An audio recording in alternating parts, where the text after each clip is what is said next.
Hello, this is my research presentation on espionage during the American Revolution. So, what I'll be going over today is just really the first known espionage. I'll talk a little about George Washington, the Culper spy ring, Major Benjamin Talmadge, and Major John Andre and Benedict Arnold. So first, let me get started with in American history, the first known spy was during the American Revolutionary War. So the young soldier in the Continental Army who was known as Nathan Hale. Hale was captured by the British and ended up being hung for committing espionage against the British. Hale had been collecting information on British forces and was giving that information to the Continental Army, to the commanders, in order to prepare them and give them an advantage. Hale's last words before he was executed became famous because he said, quote, "I only regret that I have but one life to give for my country," end quote. George Washington, as a young commander in the Continental Army, and he just believed that even though the Continental Army was smaller, they could defeat the British forces if they had reliable intelligence that they could receive in a timely manner. But during this time in American history, it was really kind of hard to know if somebody was loyal to the Queen or if they were loyal to the colonies and becoming an independent nation. But in spite of this, George Washington was able to establish the Culper spy ring by using his keen senses and leadership skills. Washington ended up entrusting the leadership of the Culper spy ring to Major Benjamin Talmadge. That was about 1778. He was also a young soldier, but proved to be very trustworthy and very dedicated. Talmadge was tasked with assembling a network of trustworthy and honest men who could collect critical information and pass that information on to Washington so he could make strategic and tactical decisions.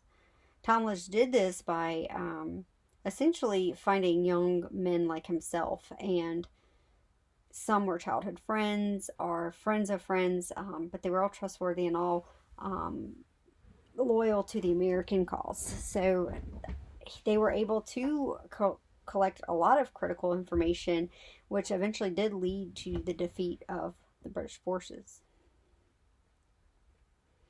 George Washington understood the value of intelligence when making strategic and military decisions. The National Intelligence Symposium says, when it's talking about Washington, his skills in intelligence helped secure key victories, hastened the end of hostilities, and significantly contributed to the United States winning its independence from Great Britain. As a manager of military intelligence, George Washington was a skilled military intelligence manager. He recruited and debriefed Tory and Patriot sources, developed espionage networks, interrogated prisoners and travelers, cleverly used deception and propaganda, and practiced sound tradecraft. He recognized the need for multiple sources so he could be cross-checked.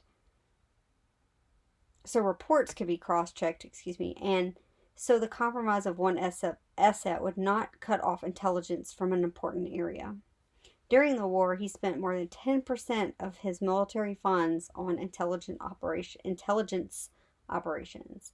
Military setbacks around New York early in the war convinced Washington that he needed an elite detachment dedicated to the tactical reconnaissance that reported directly to him, end quote. So again, that was from the National Intelligence Symposium about George Washington. Brian Kilmeade and Don Yeager and George Washington's Secret Six um, stated, that the Culper ring was the most famous and most successful spy ring, and they can be credited with discovering the Major John Andre and Benedict Arnold plot to hand over West Point and George Washington to the British. Um,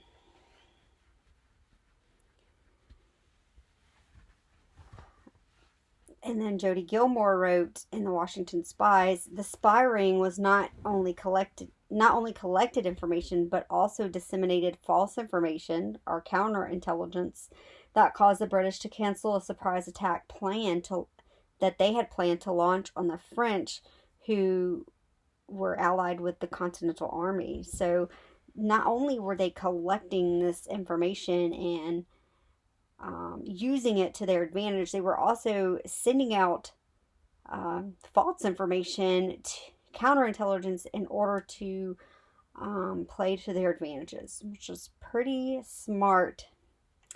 The Culpeper ring, this is also in the Washington Spy Master by Jessica Moore.